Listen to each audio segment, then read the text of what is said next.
राम राम किसान भाइयों, रजत किसान। यहाँ पर अंतिम भैया ने कुछ करा है, कुछ बनाया है यहाँ पर बैक्टीरिया कॉलोनी डेवलप करते हुए। तो चलिए आइए भैया से जानते हैं आखिर ये क्या है, किस तरीके से काम करता है, कैसे इसका यूज़ है। नमस्ते रजत जी नमस्ते भैया। अंतिम किसान, ग्राम चिखलदा, जी तहसील कुक्षी, जिला धार, मध्य प्रदेश। जी ये रजत भाई हमने गो कृपा अमृत जी तैयार किया है।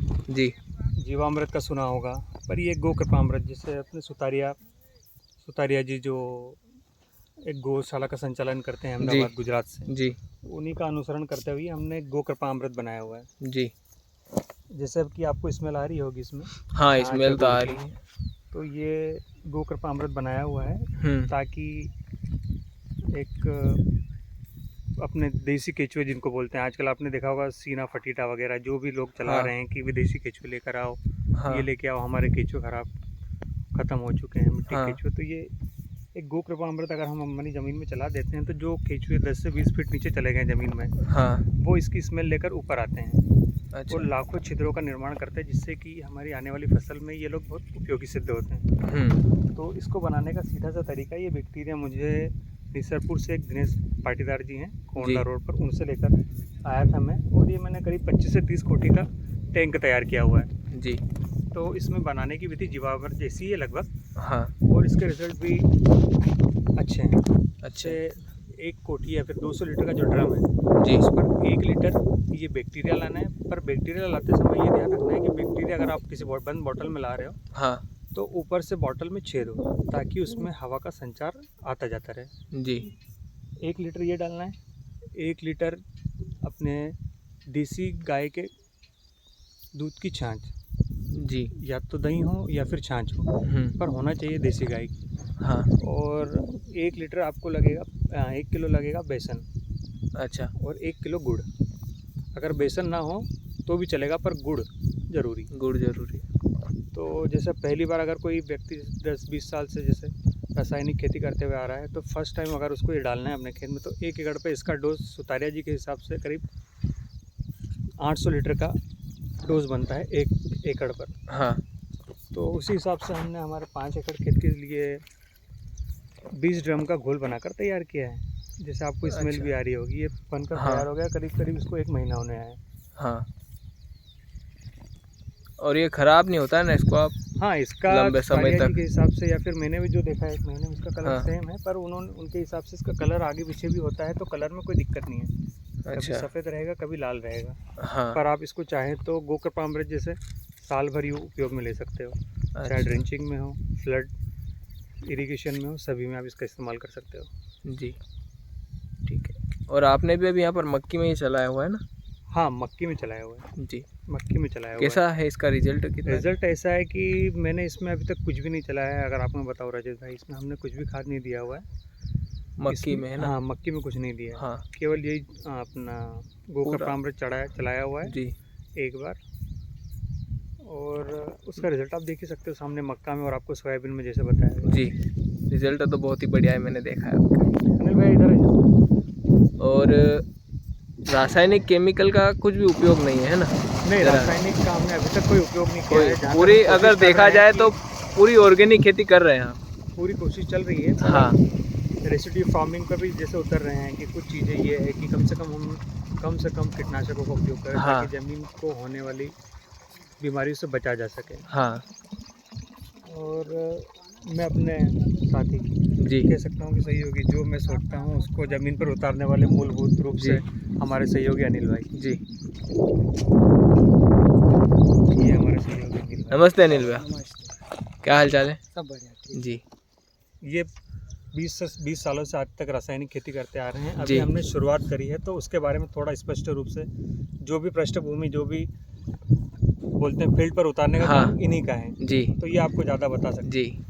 तो अनिल भाई कुछ बताएंगे आप, किस तरीके से तुमको काम होते हैं, क्या अनुभव है आपका? जैविक खेती एक तरह का तरीके से बहुत बढ़िया जैविक खेती है जी। और एक तरीके से हर किसान को जैविक खेती की ओर मुड़ना चाहिए। हाँ। मेरा कहने का मतलब ये है कि हर एक किसान को जैविक खेती की ओर मुड़ना चाहिए। रासायनिक खेती बहुत नुकसानदायक है। हाँ।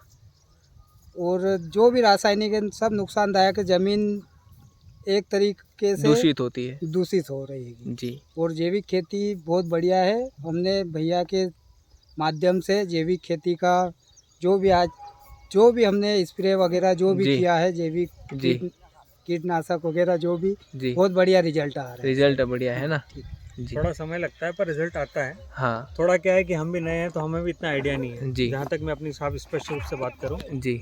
तो शेड्यूल आगे पीछे हो जाता है। इसका हाँ। परिणाम हम चने जो भी दूसरी फसल आएगी उसमें हमको मालूम हो जाएगा कि कब किसका उपयोग करना चाहिए। अभी हम हो सकता है कि 8-10 दिन के बाद भट्टी खाद का भी सोच रहे हैं। हाँ भट्टी खाद भी देंगे और ये एक बार थोड़ा अभी हमारी समस्या चल रही है कि इसको चलाने के लिए सही रूप से हमारे संसाधन नहीं बन पा रहे। संसाधन नहीं बन पा जब रहा। एक बार बन जाएगा तो ये हम जी। गोकृपा अमृत का पूरी फसल में, ये यू- पड़ोस में ही भैया की भी खेती है, भैया भी जी इनका खेती है पास में। अच्छा, इन्होंने ये सोयाबीन लगा के रखा हुआ जी। इसके आगे वाला खेत। हाँ अभी तक तो हमने इसमें यूरिया डीएपी कुछ नहीं डाला है जी। 1-2 बार स्प्रे जरूर किए हैं, हम्म, कुछ ज़्यादा कंट्रोल नहीं हुआ तो मक्का वगैरह में इल्ली हो गई थी। बाकी बीएम स्प्रे का भी रिजल्ट है। शुरुआत तो क्या है कि जैसे 10-15 दिन के बाद जब इल्ली आना चालू होती है, अब इस फसल में जो भी हमने डाला है वो हमको आने वाली नवंबर-दिसंबर के बाद जो भी फसल है, हाँ जैसे हम यूरिया पोटाश डीएपी देते हैं, जी। अब लोग ये नहीं जानते हैं कि हमारी ज़मीन का पीएच मान क्या है, हाँ ये हमारी फसल में लगेगा कब।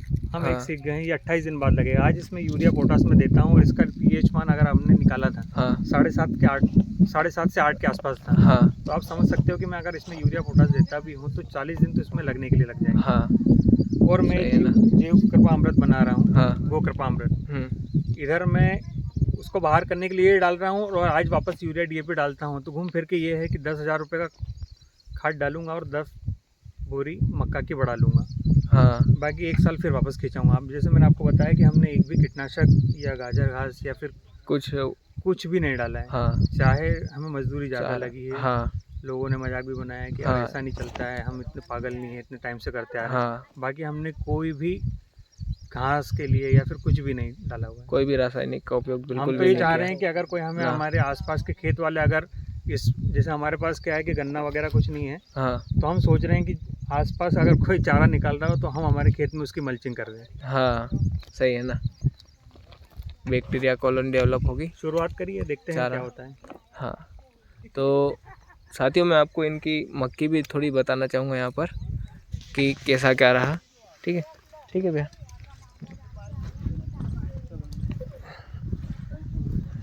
किसान भाई, यहाँ पर इनका मक्की में भी रिज़ल्ट काफ़ी अच्छा है।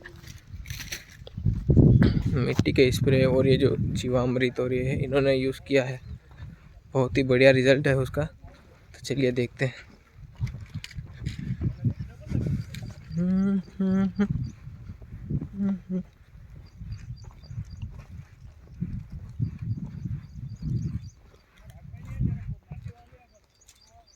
ये देख सकते हो किसान भाई, हम यहाँ पर 48 दिन की ये मक्की है इनकी, बिल्कुल ही बढ़िया है। पत्तों से पत्तों की दूरी भी आप देख सकते हैं मक्की में, बहुत ही बढ़िया रिजल्ट है, शानदार है। ठीक है, उस तरफ सोयाबीन भी है, सोयाबीन भी बहुत ही बढ़िया लगा हुआ है। प्लस जो चारा मार में इन्होंने बिल्कुल कोई रासायनिक का उपयोग नहीं किया है।